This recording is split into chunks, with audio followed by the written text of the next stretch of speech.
వెన్న చేతబట్టి వివరంబు తెలియక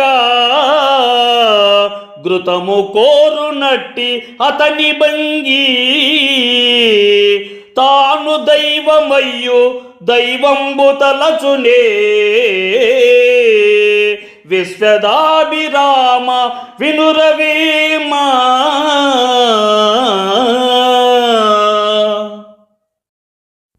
అన్నిటినీ ఇచ్చునట్టి దేవునికి ప్రియమైన వాడా, ఓ వేమ వినుము. వెన్న చేతిలో ఉండగానే అందులో నుంచే నెయ్యి తయారవుతుందని తెలియక నెయ్యి కోసం వేరే చోట వెతికే మనిషి ఎంత అజ్ఞానుడో, అలాగే తనలోనే దైవత్వం ఉన్నప్పటికీ దానిని గ్రహించకుండా బయట ఎక్కడో దేవుడిని వెతికేవాడు అంతకంటే అజ్ఞానుడు అని భావము.